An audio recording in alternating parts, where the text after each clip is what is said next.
ativo todo mundo e deixo só essas duas. Bom, vamos então falar aqui do call de produções da 3R Petróleo, tá? Nesse terceiro trimestre de 2023, tá? Bom, acho que é sempre importante a gente começar pela questão de produção, né? É o principal fator que vai fazer com que a empresa tenha crescimento de receita, não dependendo somente de preço. Então, quando a gente olha para a capacidade produtiva da 3R nesse terceiro trimestre de 23, deixa eu até colocar aqui a canetinha para ficar melhor. Aí, nesse terceiro trimestre de 23, contra o terceiro trimestre do ano passado, né, você vê que a capacidade produtiva da 3R era de 14,9 barris por dia. Tá? Hoje está em 42 mil barris por dia. Tá? Então, isso aumentou tanto a produção do óleo, né, do petróleo em si mesmo, de 9.100 barris por dia para 40 mil barris por dia, quanto também a produção de gás em metro cúbico, tá? De 7 mil metros cúbicos por dia para 9.800 metros cúbicos por dia. Tá? Então, esse aumento expressivo da capacidade produtiva é pelo qual a 3R se propôs a fazer o IPO, né, e é pelo qual ela se propõe dentro do seu crescimento, né? E também isso está gerando uma robustez muito grande para a empresa, mostrando que ela não é apenas um projeto, e sim está conseguindo fazer a execução. Sobre a questão da cotação, mais à frente eu comento certinho. Tá? Então, só para vocês terem uma ideia, né, como isso vai se refletindo dentro de resultados, então a gente vai olhar aqui, ó, basicamente para o terceiro trimestre desse ano contra o terceiro trimestre do ano passado. Tá? Então, esse aumento expressivo da capacidade produtiva da 3R faz com que a receita seja muito grande. No ano passado, por exemplo, foram 502 milhões, né, de reais. Já para esse ano foram 2 bi 360 milhões de aumento de receita. Tá? Então, 4,7 vezes ou 470% de aumento em relação ao terceiro trimestre do ano passado. Tá? Uma capacidade de aumento de receita gigantesca. Tá?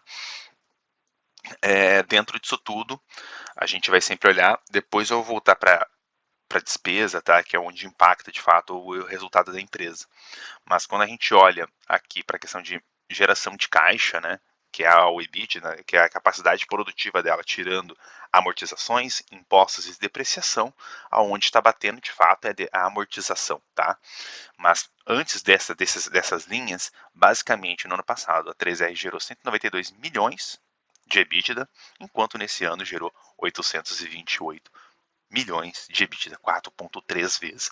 Então, assim, ela está fazendo um aumento muito expressivo dentro da sua capacidade produtiva, isso está gerando resultados que são extremamente importantes, tá? O que acontece, né, quando a gente olha, por exemplo, para a questão desse impacto todo, tá?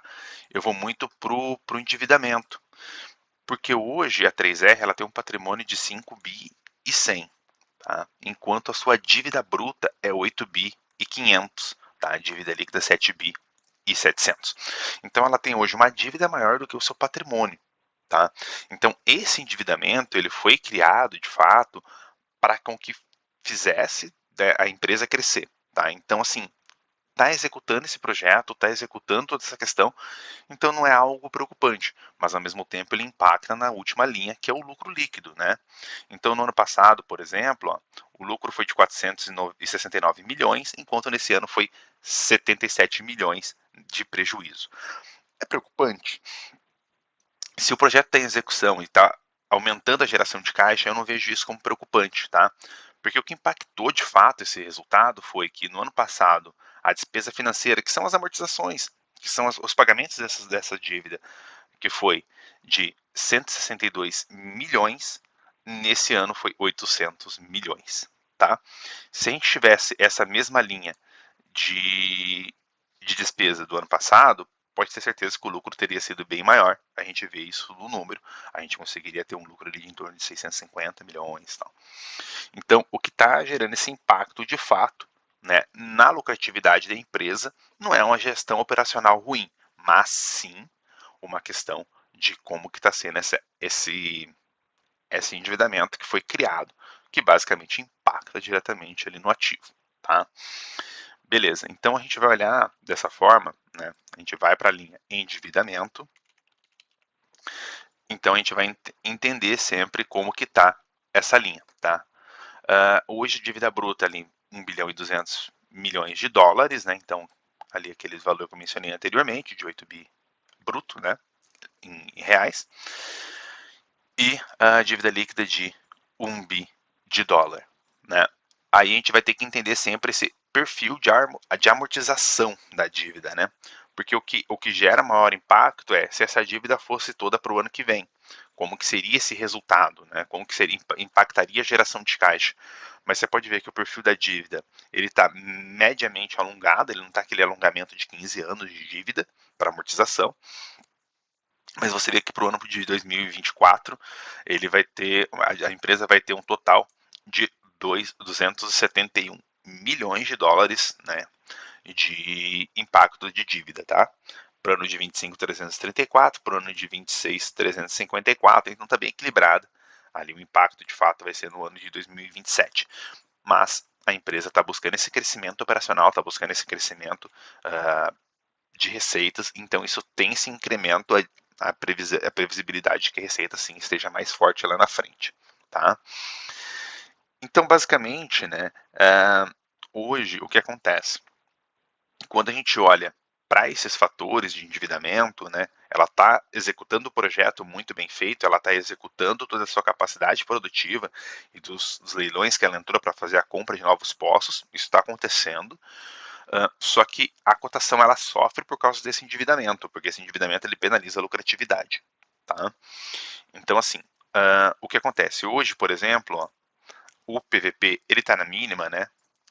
Referente à média histórica de 2,17, tem 1,46. Só que a gente tem que lembrar que é o seguinte: essa dívida hoje ela representa ali um pouco mais do que 30, 40% do patrimônio, e mesmo assim o preço da ação está acima do valor patrimonial.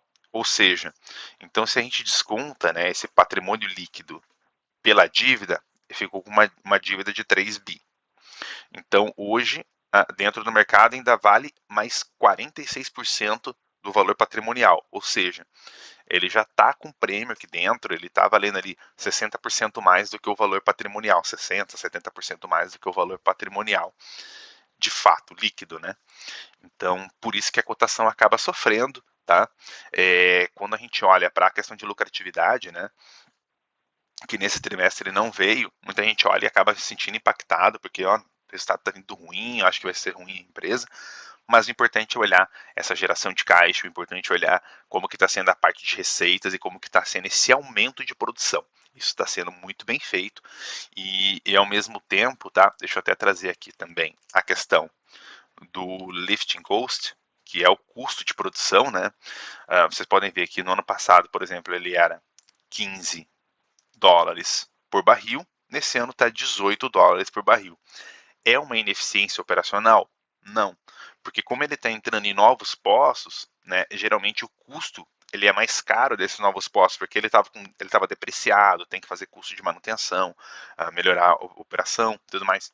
Então, mas ele está reduzindo o lifting cost, tá? Então, basicamente, quanto a isso, super tranquilo. Quando a gente olha na linha do tempo, né, a gente vê que tem esses picos, né, de aumento do custo de extração, quando ele entra no novo poço, e depois ele vai começando a cair, tá? Então, o fator importante de olhar é o CAG, né, que é o crescimento de receita anualizado, que a receita está crescendo 118% a cada ano nos últimos 5 anos. Então, assim, está sendo brutal esse crescimento de receita. Então, dentro disso tudo, é uma empresa que hoje, pensando para o longo prazo, caso queira investir dentro de um setor, né, de petróleo e gás, é, é interessante, tá? Está fazendo muito bem o projeto, está executando muito bem o processo. Muita gente olha ela como uma nova PetroRio, né? Isso ninguém sabe, é muito difícil saber, mas que está sendo bem executado, isso de fato está sendo bem executado. O que tem que ser sempre ponto de atenção, estamos aí no ciclo de commodities, estamos dentro principalmente do barril de petróleo. Caso o barril venha um pouco para baixo, ela acaba sofrendo um pouquinho, né? Por mais que ela tenha proteções ali de preços, mas mesmo assim acaba sofrendo um pouquinho dentro da sua capacidade produtiva, tá bom? Beleza? Qualquer coisa, tô por aí.